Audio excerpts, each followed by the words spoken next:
go. Okay, it is 12:30, so we will get started. And welcome everyone to the warm and friendly Westwood Village Rotary Club. Today is Thursday, February 11th. Oops. Let me just quick put this on slideshow.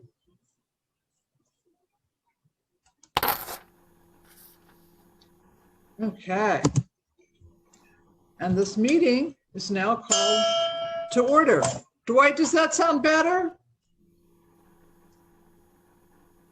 He may not have heard me. Oh, John O'Keefe is here. Well, he's been writing in the couple of windmill notes that he did. And here's our guest, Father Guffey, that the bell sounds tinny. So I don't want a reputation for having a tinny bell. So Dwight, if you would please lead us in the pledge. All righty. Shortly after 10 a.m. on March 4th, 1801, Thomas Jefferson rose to give his inaugural address in the chamber of the U.S. Senate. Jefferson, who was a Democrat Republican, which is what he called himself, unlike presidents who preceded him, wore no sword. His defeated opponent, incumbent John Adams, a Federalist, was not present. Among Jefferson's remarks, "We are all Republicans, we are all Federalists. If there be any among us who would wish to dissolve this union or to change its Republican form, let them stand undisturbed, as monuments of the safety with which error of opinion may be tolerated, where reason is left free to combat it." As the Civil War song goes, "The Union forever, hurrah boys, hurrah." Please join me in the Pledge of Allegiance. I pledge allegiance to the flag of the United States of America and to the republic for which it stands, one one nation, nation, under God, indivisible, with with liberty and justice for for all. all. Dwight, that was fascinating. Thank That you. was interesting. Yes, it was. And now Steve Scherer will share the thought for the day. Thank you, President Nancy. We live in a world with turmoil all around us. On a global level, we're learning to deal with the Chinese and the Russians. Within our country, we have an impeachment trial going on in DC and a nationwide vaccination program launched. In California, some people want to recall the government. In our city, in California, some people want to recall our governor. In our city, we have people who are homeless and there's food insecurity. And within our families, many of us are finding a new way to live during the pandemic. So today, we pray for peace in our world, peace in our country, peace in our state, peace in our city, peace within our families, and peace in our hearts. Amen. Amen. Amen. Very nice. That was very fitting. Thank you.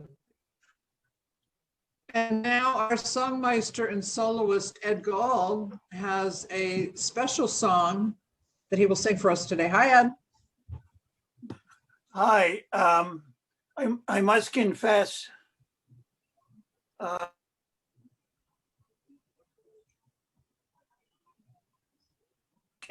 my voice has left me. I tried it out and it's not working. Can you hear me? What I'd like to, Yeah, we can hear you. I was planning to sing My Funny Valentine, which was memorialized by Frank Sinatra.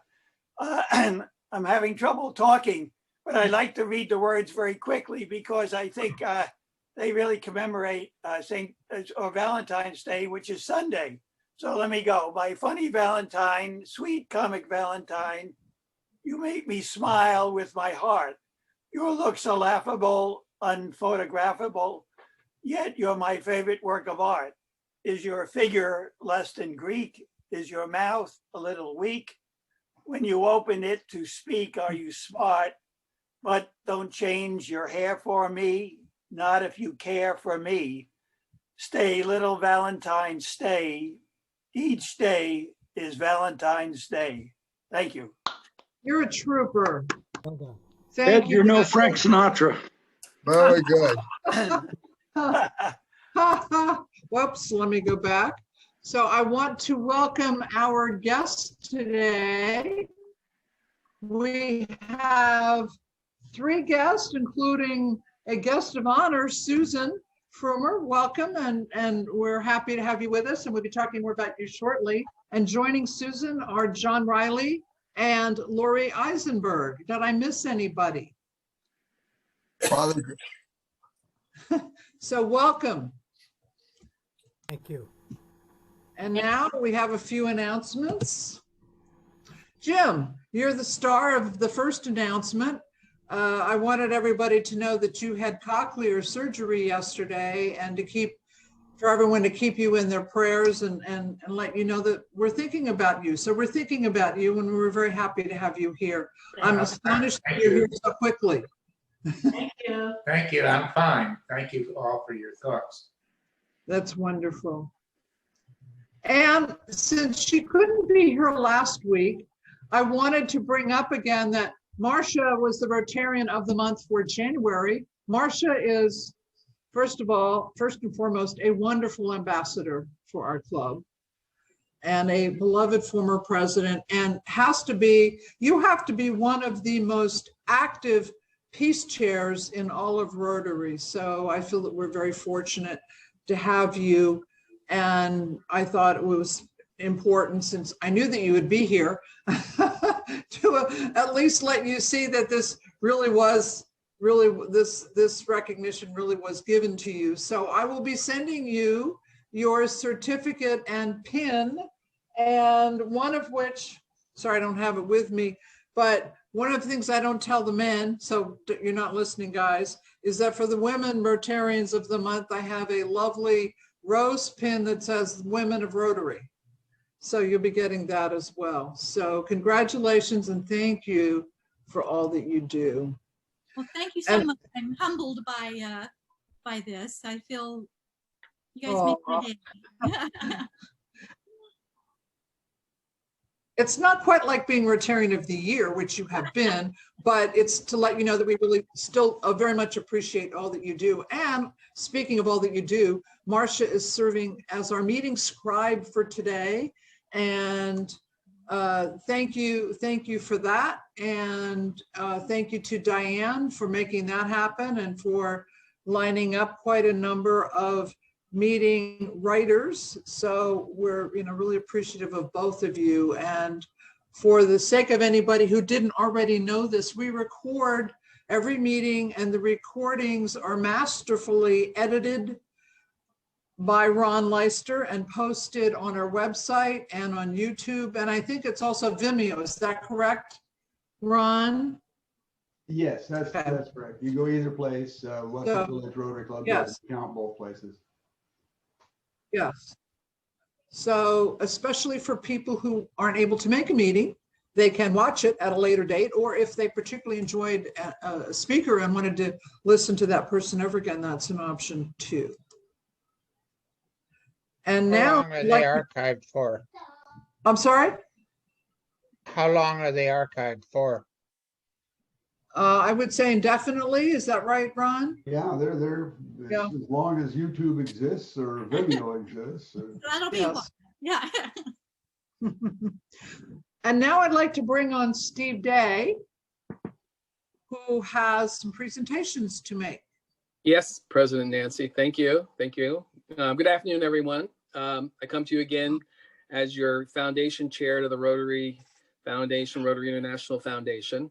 We're making a Paul Harris presentation today.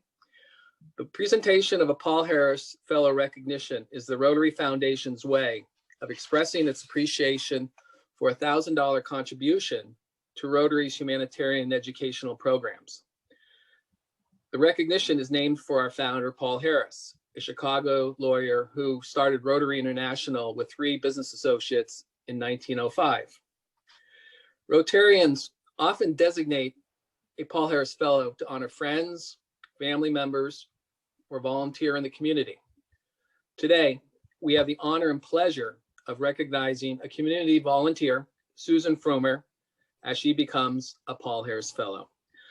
At this point, I'd like to ask Diane to share, to reintroduce Susan and share a few thoughts about Susan. Diane? Thank you, Steve. It's my honor and pleasure to introduce Susan Fromer to all of you. I have known her for over 9 years as she is on my advisory council board. But more importantly, she has been a very dedicated, reliable volunteer here at Westwood Transitional Village, attending almost every event pre-pandemic that we hosted, from the family picnic to Halloween parties to Christmas parties to adoptive families. She's always here, and the kids love her. She, many years ago, even before I started, set up monthly birthday party celebrations. So each month when a child has a birthday, they can expect to receive a birthday cake and a little gift, and then we have a party, all because of Susan. She also started many years ago what was then called the Junior Agent FBI Camp, and it was a summer camp for the children living here, of which many of the agents of the FBI would come over and participate. They've been a little busy for the last few years, so we've changed the camp around a little bit, and so it's more now of field trips, again, pre-pandemic. In 2016, Susan was presented the Director's Community Leadership Award from none other than James Comey in Los Angeles, given to her by the FBI, because her volunteer activities improved the relationship between law enforcement and the homeless population. Susan works closely with her very dear friend, Maria Shriver. And when Maria Shriver was the First Lady of California, Susan worked alongside her every year at the Women's Conference. She now supports Maria's work on Women's Alzheimer movement, raising awareness for women's brain health. Most recently, Susan volunteered at one of the LA County COVID-19 vaccine sites, assisting the nurses giving shots. Even more importantly, she learned a lot from these nurses, many who are coming from out of state to help administer the vaccines. And so Susan, when she's not volunteering, is purchasing water and cookies and other supplies to take back to give to these nurses to thank them for dedicating their time. That's just the person Susan is. Susan has 3 children. Her youngest is a UCLA student, I believe sophomore, and a member of the UCLA Spirit Squad. When not volunteering, or in her spare time, I like to say, which Susan has none of, by the way, she does work full-time alongside her husband, Brett, at their film production company called French Butter. I simply adore Susan.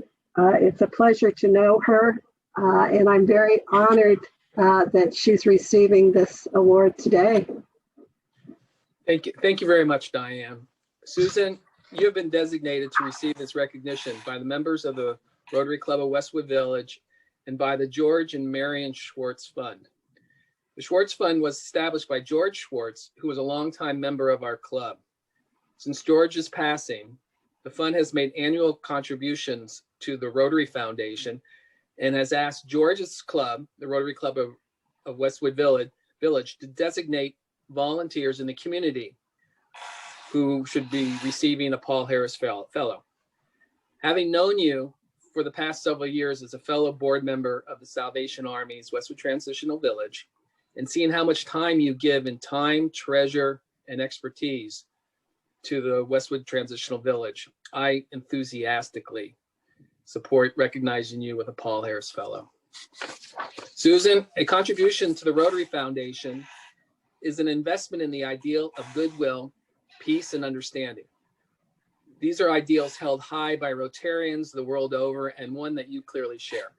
So, Susan, on behalf of the trustees of the Rotary Foundation, the trustees of the George and Marion Schwartz Fund, and on behalf of the members of the Rotary Club of Westwood Village, it gives me great pleasure to present to you the emblems of appreciation given to a Paul Harris Fellow, a certificate, which you see on the screen right now, and this pin made out of, well, it's a really nice pin. It's not made out of gold, but it's a really nice pin.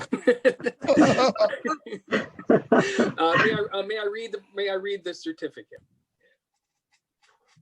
The Rotary Foundation of Rotary International, Susan Fromer, is hereby named a Paul Harris Fellow in appreciation of tangible and significant assistance given for the furtherance of better understanding and friendly relations among the people of the world. Susan, congratulations. Fellow members of Westwood Village Rotary Club, let's congratulate our newest Paul Harris Fellow, Susan Fromer. Thank you so much. I'm so emotional and honored and very grateful for all of you, and Diane especially for bringing me into this group of people that are continuing to give back what Paul Harris started 112 years ago. So thank you so much. You're so welcome. And I'll be mailing you your certificate and pin. And also, as soon as we can meet as a club in person, we'd love you to come. And we won't go through the full presentation once again, but we will definitely acknowledge you once again as a Paul Harris, a very worthy Paul Harris Fellow. I would love to, Steve, and I will actually bring some of my home-baked cookies because it brings me such joy to bake all the time. That's what I love doing when I'm not doing anything else. I'll stay up as late as I can just to bake because it just makes me feel good from the heart. So thank you all. I'm really emotional and I appreciate it. Thank you so much, Steve. You're very welcome, and thank you. And thank you, Steve, and congratulations to you, Susan Fromer is what I meant to say. It's really an honor and a pleasure to meet you. And before we continue, Marcia mentioned that she had an announcement that she wanted to make. So Marcia, over to you. Okay, can you take down your screen for a second? I just wanted, yeah. Yes. Okay. And I just wanted to, as your peace chair, show you something we're doing with Turkey. As a lot of you know, I meet every week with Turkey.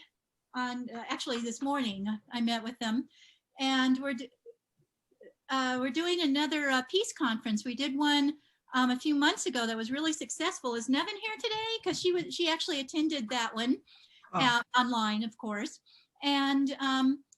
They're doing another one. The last one was 2 days. This is just like a 3-hour one. And it's going to be on February 21st. And it'll be at 8 o'clock in the morning Pacific time. It'll be 7 o'clock at night in Istanbul. They're 11 hours ahead of the West Coast. And it'll be hosted by District 2420. And let me see. And one of the guest speakers will be Peter Kyle. I think you all are pretty familiar with him. I've heard him speak several times on Zoom in the last year. And he'll be talking, the name of this is Bridging the Divide, and the history of Rotary and peace. And they'll be talking about NGOs, which Rotary obviously is an NGO. And then some other speakers. We'll have, where to go? Anyway, Ken Cloak, who is, let me turn this on. Ken Cloak, who's from Santa Monica, and he actually started Mediators Beyond Borders. And I actually got my training from him in mediation. And Peter Kyle and Fergal McCarthy, who is usually in Ireland, but he's up at Evanston right now. And some other speakers. And so it'll be a real interesting time. And since I'm doing I'll put up the website where you can register for it on the windmill. And it'll be, a very interesting time for 3 hours. And it starts at 8 o'clock on a Sunday morning and on the Pacific Coast. And all you have to do is you can put up a picture of yourself. You don't have to be live with makeup on or your hair combed or anything. Just have your coffee and you can listen and participate if you wish. So anyway, that's my announcement. Thank you, Marcia. And if you would send that to me, I'll make an announcement again ahead of time. All right, thank you. Excellent. And I am Carol's program, because hers is at 2 o'clock in the afternoon. okay. And let's see, here we go.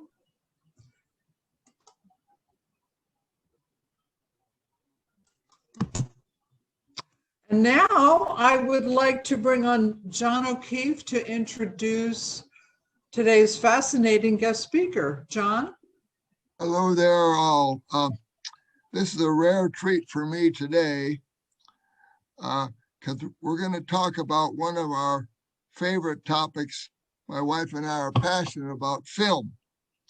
And it gives me great pleasure today to introduce Father David Guffey, who's a Holy Cross priest.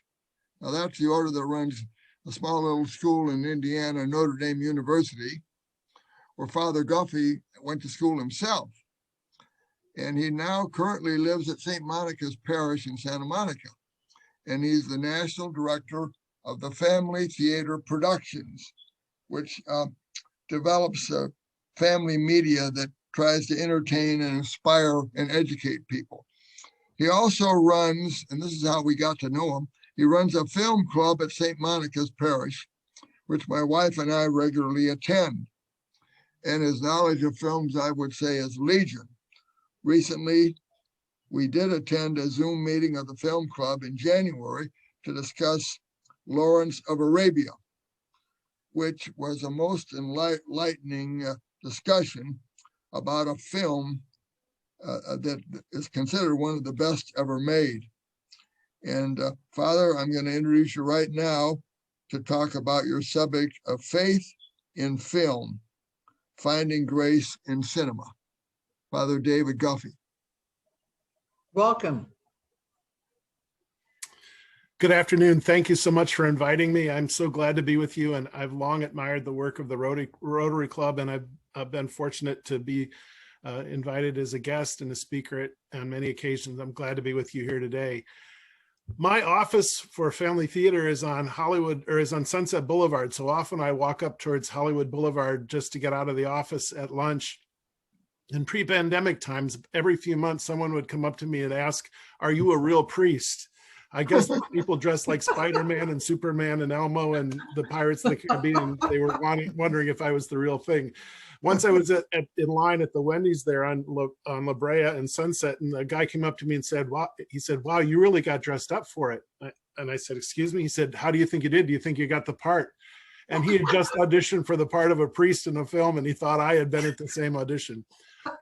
I assure you, I'm a real priest. I think it's harder for my friends to believe that I'm a real filmmaker, but that's what I consider myself. I really love film. My love of film goes way back.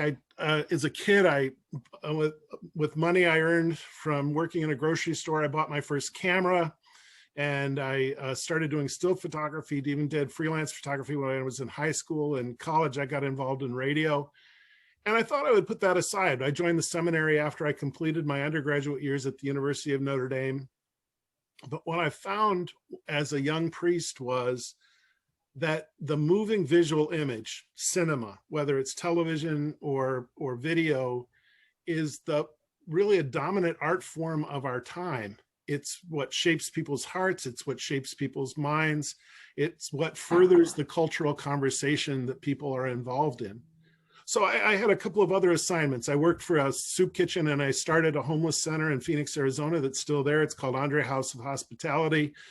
After that, they asked me to work at the seminary. So I worked at the seminary for 8 years. And as I completed my terms there, my religious order said to me, "What we'd like you to study, what would you like to study?" And I knew I wanted to study film, not only because I love it, but because I really think that's such an important place to be in our culture today. And so I went and got an MFA in film production at Loyola Marymount. I love the school very much, and stayed here in Los Angeles working with Family Theater Productions. Family Theater is a media company that was founded in 1947 by Venerable Father Patrick Peyton. I don't know if you've ever heard of him, but I bet you know his tagline for his most famous tagline from his show, which was, "The family that prays together stays together." In fact, I just got done making a film about Father Peyton, and he's really an inspiration to me for so many reasons. And perhaps, would it be okay if I'd share my screen? Absolutely. Okay. Let me, I'm going, just to make sure that it works, I'm going to see about making you a co-host also. Yes, okay, there you are. Okay. So his famous phrase was, "The family that prays together stays together." It's a show that was developed for our radio show, which was on the air from 47 to 68. But let me back up. Patrick Peyton was a young Irish immigrant. He came to the United States in 1929, thinking he was going to become a millionaire, came with his brother. Really, there was nothing for them in Ireland at the time. They came from a large family. There was very little work. They came to the United States. They went to Scranton, Pennsylvania, where they had some relatives.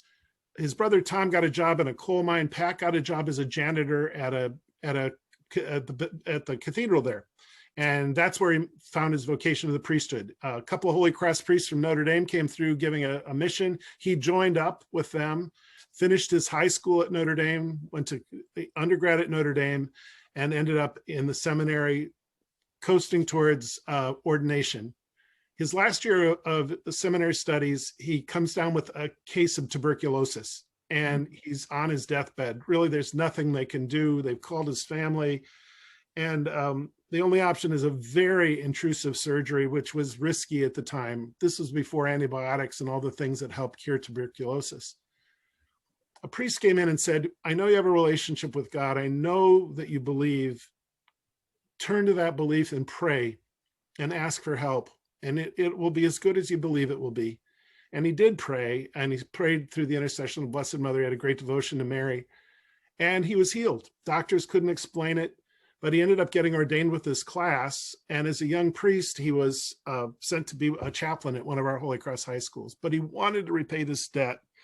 By now it's 1941, and he looks around at the world and he sees so many of the things in the world then that he sees now. He sees nations that are divided, the rise of totalitarian movements everywhere. He sees the World War I that's beginning and knows that men are going to be going off to war and families will be divided. And he wanted to give a gift to God, but he wanted also to give a gift to the world. And he remembered how important his own family was, and really reflected on the importance of family. And what held his family together was their prayer. Every night they prayed together. And so whether they were there together in Ireland or whether they were spread around the world, they had a unity and kept a unity in hard times and in good times. Father Peyton wanted to take that to the world, so he started a national campaign for family prayer. First it was local, then he did a little radio show in Albany, New York, but he wanted to go bigger. And so he went to the second largest radio network at the time, which is a mutual broadcasting system. And he had this idea for a show, and he pitched it, and they said, "Oh, well, okay, but you have to have this kind of you have to have a big star, you have to have this kind of music." And he said, "Well, who's the biggest star?" And they said, "Bing Crosby." So Father Peyton on Good Friday of 1945 cold calls Bing Crosby at his home in Beverly Hills and asks him to be on his radio show, and he says yes. It was wildly popular. He ended up being on the show on Mother's Day of 1945, and that set Father Peyton's career of radio. Came to Hollywood in 46 and started using mass media because he believed that media was the way to get people's attention. The church has always been a little suspicious of mass media, to tell you the truth, and in some ways we don't use it well. Although there's some great noble efforts by people of faith and organizations that are explicitly religious, like Paulist and others. But he went and started this radio show, and that led to other things. It led to radio and film and television, all these mediums that he got involved with. he started doing television shows and films and was involved in so many things. Over the years, Father Peyton produced over 1,000 radio shows and 70 television shows and films. And what he believed is that when you told a story, you could communicate a truth to people in a different way than if you just gave them the facts. If you were able to share a story, so a lot of what we produced was a story about something, was a story about a family who overcame hardship. It was a story about a somebody who found courage in the face of a difficult situation. And so that's kind of been a theme throughout the things that Father Peyton produced over the course of his lifetime, but also the things that we still try to produce in family theater. From there, Father Peyton spoke at rallies. He had huge prayer rallies all over the world, kind of like a Catholic Billy Graham. Over the course of the years, Father Peyton was seen by over 28 million people live in the events that he appeared at, which was a huge number of people. 500,000 people in Candlestick Park in 1959 in San Francisco. He filled Yankee Stadium a few times. One of his later rallies was in Manila, and that had 1.2 million people. He was kind of a shy man, but he knew how to speak on a microphone, and he communicated with such passion. And there were 3 phases that he went back to over and over. The family that prays together stays together. More things are wrought by prayer than this world dreams of. And the third, a world at prayer is a world at peace. And he noted that when people were really praying authentically to God, however they understood who God was, from whatever tradition they came from, that there was a strong impulse toward peace and reconciliation and towards love of neighbor. And that's what he wanted to draw from. And that's what he wanted to take to the world through the media that he created and the live appearances that he was part of. At the Second Vatican Council, he lobbied to get the phrase domestic church included in the Constitution of the Church, and it was, recognizing that the family is the most important unit, building unit of the church, but also of society. And if families can find ways to be strong and care for one another, that the society, the church, the world will follow suit. That's something that kind of flows through the kind of work that Father Peyton did. And through using media, that's how he did it. Our office is where it was when he founded it. We've been on Sunset Boulevard, 2 blocks west of La Brea since 1947. We're still there, and we're still trying to keep alive his message. This is the film. I'm going to just play it. I hope this comes through. I hope you have the bandwidth to be able to see this. This is the trailer of the film that we just produced on Father Peyton. It's called Pray, the Story of Patrick Peyton.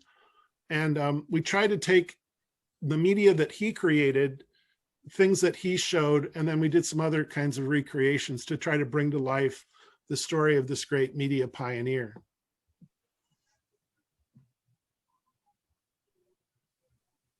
If I were to tell you this story, you say, you're a liar. Seriously, you can't make it up. You really cannot make it up.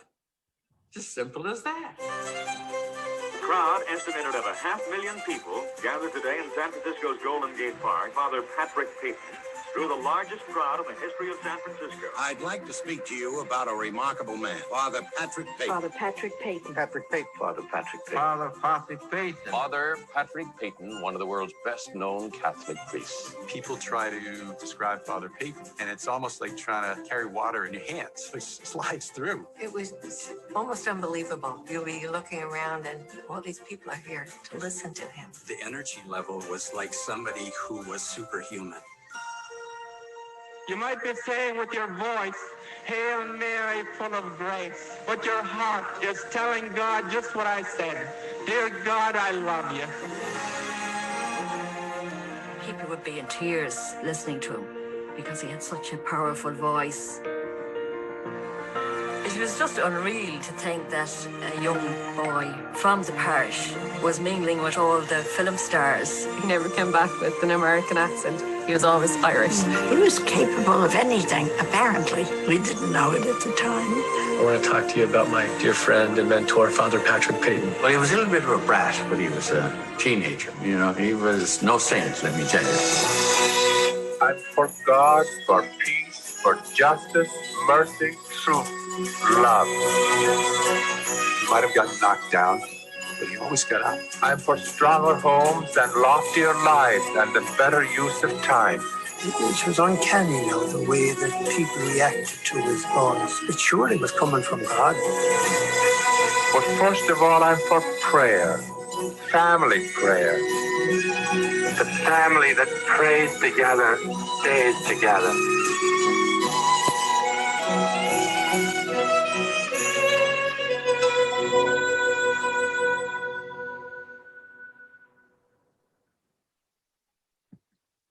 The film was in theaters in places where they had actually had theaters open. It was in theaters in the fall around the country, and now it's available digitally as well as for screening programs. But it's been a great way to share the story, and so many have found inspiration. Initially, we kind of thought it would be on Catholic outlets and that, but it's really gotten wider attention for more mainstream audiences. I think because of the hope, and I think we all can use a little bit of miracles.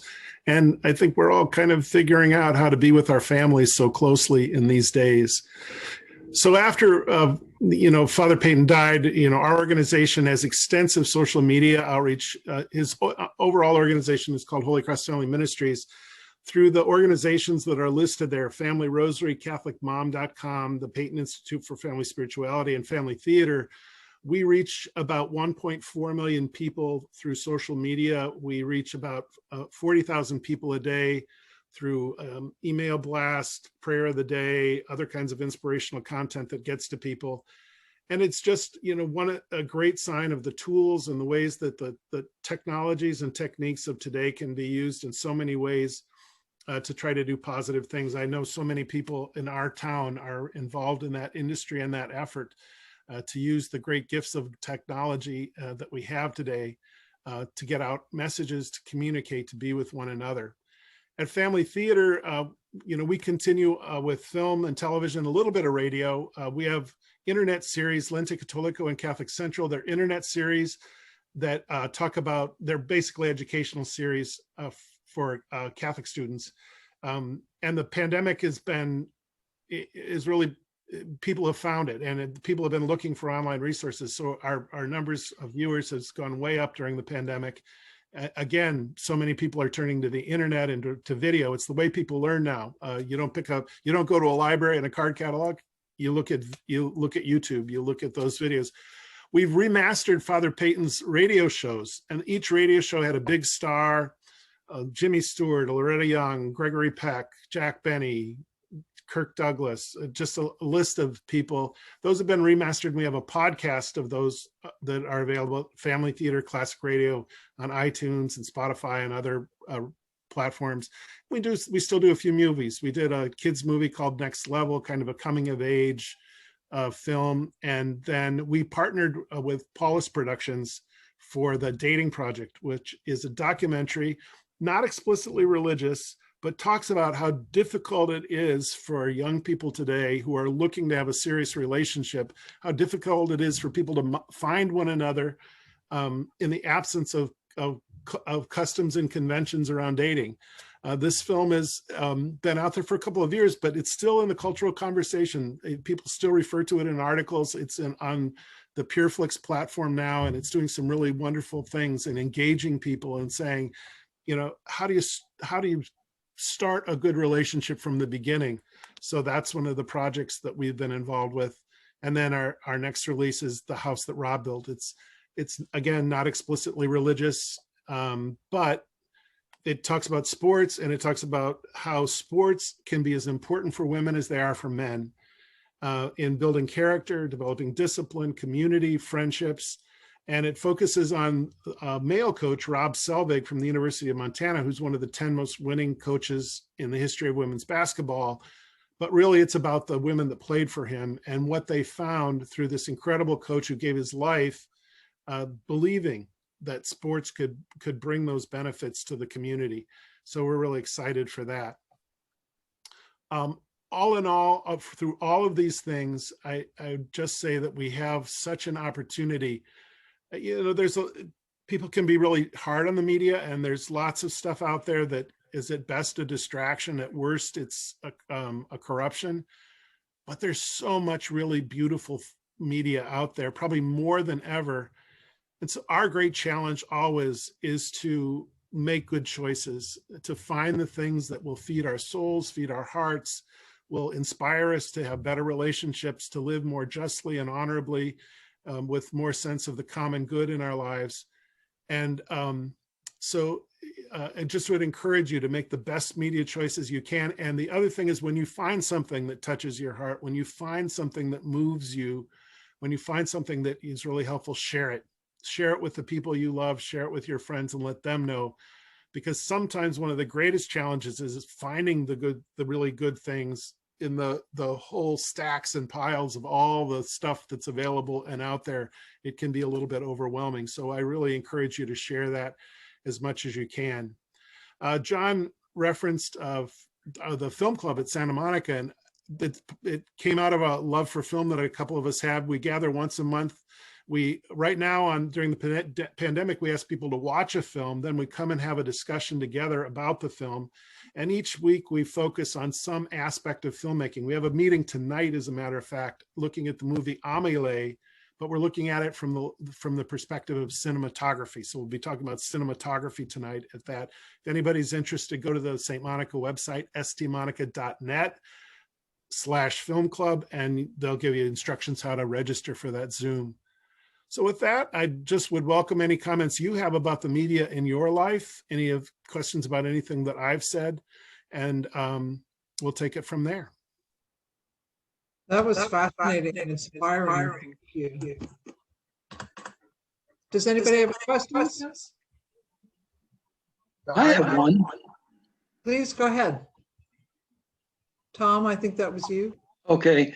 All in all the films you've ever seen, which one, number one, is your favorite? And then which one is the greatest film ever made? Ooh. That's a really tough question. My favorite. That's why I asked it. My favorite film is definitely It's a Wonderful Life.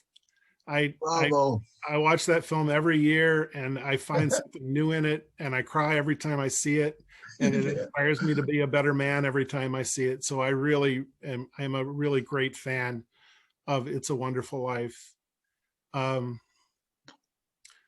For the best film ever, I almost have to think in categories to answer that question, because I think of scripts, I think of other things. This is a Christian film in the sense that it's a real kind of interplay between grace and sin. But I think The Godfather is one of the, is one of the best shot films, and one of the films that really is so well scripted and so well cast. Again, it's not catechism, so it's not a religious film, but it really it shows the grip that sin can have, even as people are trying to get out of it. And it shows, and that ultimately the wages of sin is death, which is a truth. So it has a certain kind of spiritual truth in it too. I love the film The Mission, which is not a well-known film, but is a great film about Jesuit missionaries in the area that's now Paraguay and in the Amazon area. Just a really beautifully well-made, thoughtful film. So those would be some films that come to mind. Father Guffey? Yes. Yeah. When you mention The Mission, it's also one of my favorites too, but it has one of the most beautiful pieces of music that I've ever heard, symphony or any otherwise, Gabriel's Oboe. If you've never heard that one, you ought to Google that and listen to Gabriel's Oboe. It's a beautiful piece of music. But Father, how do you decide the films you're going to talk about in the film club? We have a committee that meets, and so usually we discuss, first of all, we look at the topic that we're going to cover, what part of filmmaking, and then we meet and discuss it. We also are, we're so blessed, we're an industry town, so often we have people that come to the club who, are skilled in that area. We had a set decorator come to one of our sessions last year who had won an Oscar, actually had won 2 Oscars for set decoration. So it was really interesting to get his perspective. We've had writers and casting agents and other people that have been part of the discussion, so that can make it history. We don't have a guest tonight, but a lot of it is around, you know, what aspect of filmmaking that we want to talk about that week or that month. I see. Yeah, that's good. Any other questions? Have you ever discussed Chariots of Fire in your movie club? You know, it's a great question. It's on our list of things. It's one of the ones that we always talk about doing, and we haven't done it yet. But what another beautiful film with such a beautiful score, that is really a thoughtful film about the role of faith in life, and you know, how does one's personal convictions affect their performance and their ability to live well. So yeah. Good movie. That's a great movie. And it almost seems as if there could be a very different kind of sequel.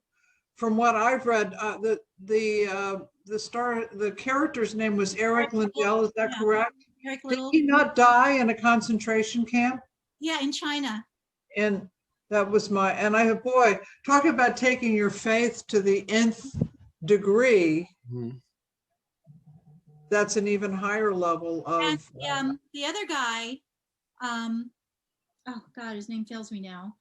But he became a reporter during World War II. I've actually heard you can find things where he's reported on, you know. Oh, interesting. Yeah. Mm-hmm. Father Guffey, are there any ethical guardrails that are implemented in your consideration of the different film genre that you're open to being a part of? We talk about it a lot. We assume that it's going to be all adults at the film club, and we make that known. So we have done films that are R-rated, but we don't do things that are exploitative, either in terms of violence or sexuality. But sometimes a story can have an element in it that's that still would make it a worthy piece of art, or still could tell a truthful story, even with some of those elements in it. We're conscious of it when we do it, and when there's element like the film we have tonight, there's a few elements in it that we had a discussion about before we did it. But again, because it's an adult conversation, they're set a little bit different than if it were something for our high school students or that kind of thing. Have you seen Gentleman's Agreement? No, not yet. Is it worthy?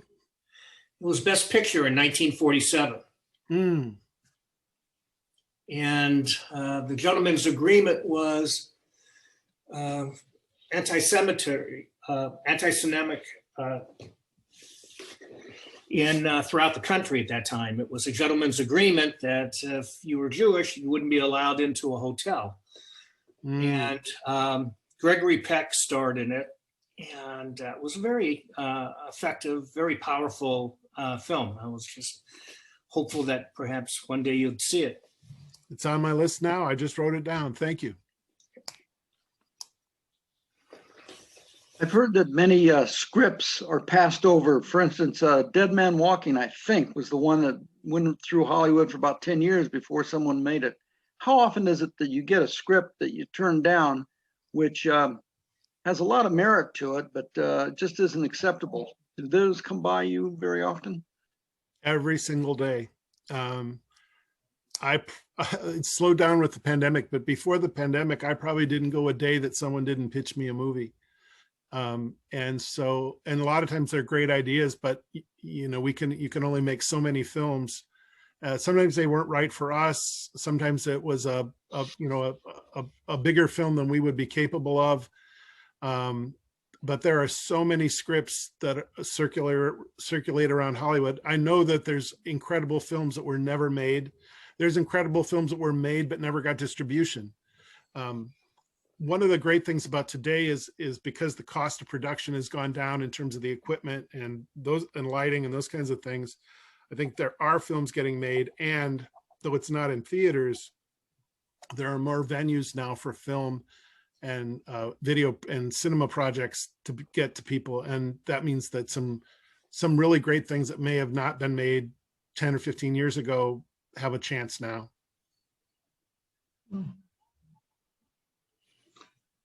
Father Guffey, I was intrigued when you mentioned Lawrence of Arabia earlier.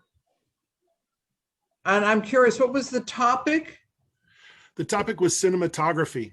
Okay. It had won a best cinematography, but we also try to kind of look at the spiritual dimension too. At the last part of every meeting, I always give the homily, and we never pick a film that has any fewer than 4 homilies in it, kind of messages or things that you could take away. And so we looked at the personal journey of a man who was trying to find out who he was at the same time as he was doing these big things in the world for good and for ill. Looked at the kind of the clash of cultures between the British culture and the Bedouin culture that, they were interacting with. And so there was lots there to unpack beyond the cinematography as well. Oh, God. That was a great discussion we had at that movie. Father, I'm on the Parish Productions board, as is Tom Barron, and we made a film about 20 or so years ago, at least, about Dorothy Day, called Entertaining Angels, the story of Dorothy Day. And I don't think I'm too much out of line saying it wasn't a particularly good film. Shouldn't somebody make a good movie about Dorothy Day sometime, the social reformer Dorothy Day? Oh, it's a great idea. I hope someone does. I own that film. I was looking over to my video shelf to see if I could pull it off, but it's not handy. But Dorothy Day is such a fascinating character. It would really do. I thought the film was credible. I'm a student of saint films and a saint or biopics, and they're tough to pull off. They're really, really hard to capture the essence of someone in a 90-minute film. But I still love the movie. Not a great film in some ways, but it did capture some great things about Dorothy Day, and it had some great actors in it, Maura Kelly and Martin Sheen, and so it had some merit to it. I remember the very short review that New Yorker did about it. They said Dorothy Day, a film that needs to be made. Too bad it wasn't made better. Oh, that's all they said. That's all they said. Yeah.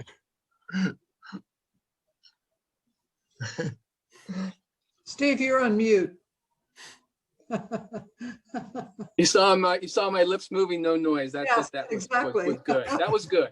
Father Guffey, I got a question for you. Who is your favorite actor who portrays a priest in a movie? Would it be Spencer Tracy or Bing Crosby or Barry Fitzgerald, or maybe there's somebody else? Who would be your favorite, your go-to if you wanted to have a Sunday afternoon, a quiet Sunday afternoon watching a movie? Yeah, that's a great question. I think I live at St. Monica's, and Going My Way was based on the situation at St. Monica's at the time. The guy who wrote it was a parishioner at St. Monica's. Oh, really? And he spent time with Monsignor Nicholas Keneally and his associate. Nicholas Keneally was foreign-born Irish priest. So that film means a lot to me.